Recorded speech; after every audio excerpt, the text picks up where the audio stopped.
కారం రంగు రుచితో ఉంటుంది. ఆచి మిరపపొడి అదరగొట్టే కారం రంగు రుచి. పక్కా ప్లాన్ తో రెక్కీ చేసి మరి సూర్యాపేట సాయి సంతోషి జ్యువెలరీ షాప్ లో చోరీ చేశారు దొంగలు. షాప్ కు దగ్గరలో ఉన్న ఇంట్లో 2 నెలలుగా అద్దెకుంటోంది 5 సభ్యుల ముఠా. చోరీ తర్వాత పారిపోయిన దృశ్యాలు సీసీ కెమెరాలో రికార్డయ్యాయి.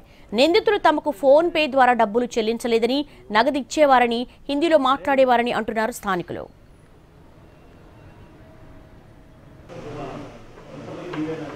మరింత సమాచారం మా ప్రతినిధి విజయ్ భాస్కర్ అందిస్తారు. రాష్ట్రవ్యాప్తంగా సంచలనం సృష్టించిన సాయి సంతోషి జ్యువెలరీ షాప్ ఘటనకు సంబంధించి పోలీసుల దర్యాప్తు వేగవంతమైంది.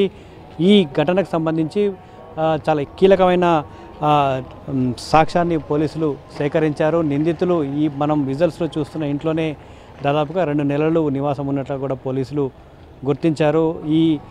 ఈ ఇంట్లోకి 2 నెలల క్రితం వచ్చిన 5 వ్యక్తులు కేవలం రాత్రి సమయంలో పడుకోవడానికి మాత్రమే వచ్చినట్లు పోలీసులు గుర్తించారు. రాత్రి సమయంలో పోలీసులు ఇక్కడికి చేరుకోవడంతో పాటు ఇందులో చాలా కీలకమైన ఆధారాలు సేకరించారు. ఉపాధి నిమిత్తం వచ్చాము, ఫాస్ట్ ఫుడ్ సెంటర్ పెట్టుకోవడానికి వచ్చాము కాబట్టి ఇల్లు అద్దెకు కావాలని కూడా అడిగినట్లుగా తెలుస్తుంది. ఈ నేపథ్యంలోనే వాళ్ళకి 2 నెలల క్రితం ఇల్లు అద్దెకు ఇచ్చారు.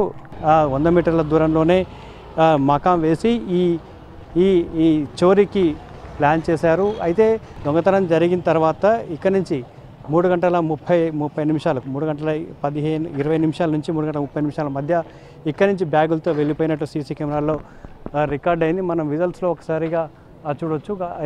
ఈ ఇంటికి సమీపంలో ఉన్న సీసీ కెమెరాలో నిందితులు దొంగతనం జరిగిన రోజున తెల్లవారుజామున 3:20 నుంచి 3:30 మధ్యన ఇక్కడి నుంచి వెళ్ళిపోతున్న విజువల్స్ అయితే చాలా స్పష్టంగా ఇక్కడ రికార్డ్ అయ్యాయి. 3 వ్యక్తులు మొదట వెళ్ళారు. ఆ తర్వాత ఇద్దరు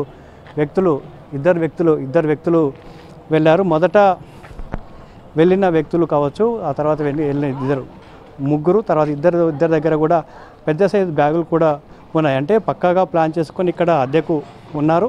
స్థానికులు ఉన్నారు, వారితో మాట్లాడే ప్రయత్నం. కొంతమంది వాళ్ళని రాకను గమనించినట్టు కూడా తెలుస్తుంది. ఒకసారి వాటితో మాట్లాడే ప్రయత్నం. అమ్మ చెప్పండి, ఇక్కడ వాళ్ళని మీరు చూసారా? మీ షాప్కి ఎందుకు వచ్చేవాళ్ళు? వాటర్కు సిగరెట్లకు వచ్చేదండి. ఎన్నిసార్లు చూసారు? మీ దగ్గరికి ఎన్నిసార్లు వచ్చారు? 5 రోజుల నుంచి అయితే అవి పడుతుర్రు. ఆదివారం నాడు కూడా 9:30 వార్తలు వచ్చేటప్పుడే వచ్చి వాటరు చిన్న గోల్డ్ సిగరెట్ డబ్బి 2 లీటర్ 2 వాటర్లు తీసుకుపోయారు. ఇద్దరు వచ్చారు. అంటే వచ్చిన ప్రతిసారి ఒక్క ఆయన వచ్చేది. రాత్రి ఆదివారం నాడు మాత్రం ఇద్దరు వచ్చారు. మీకు పగలు ఎప్పుడన్నా కనిపించింది? పగలు కనిపించలే. వాళ్ళు ఎక్కడ వాళ్ళు అనిపించింది? మీకు తెలుగులో మాట్లాడారా, ఇంగ్లీష్ మాట్లాడారు? తెలుగులో అయితే మాట్లాడలేదు, కానీ వాటర్ అని అయితే అడిగేది, సిగరెట్లు అడిగేది. వాళ్ళని చూస్తే మీకు ఏమనిపించింది? ఏమైనా అనుమానం రాలేదా? అనుమానం ఏం రాలేదు. ఇప్పుడు మొగ్గ వర్క్ వాళ్ళు వస్తారు, ఇటు రోడ్డు పనుల వాళ్ళు వస్తారు, ఈ బాలాజీ హోటల్లో దిగుతారు. మరి వీళ్ళ ఎవరో తెలియదా. మొత్తంగా ఇక్కడ అంటే స్థానికులు చెప్తున్న దాని ప్రకారం అయితే 5 రోజుల నుంచి వాళ్ళని పక్కాగా గమనిస్తున్నామని చెప్తా ఉన్నారు. చోరీకి సంబంధించి 5 వ్యక్తులైతే ఈ చోరీలో పాల్గొన్నట్లు కూడా తెలుస్తుంది.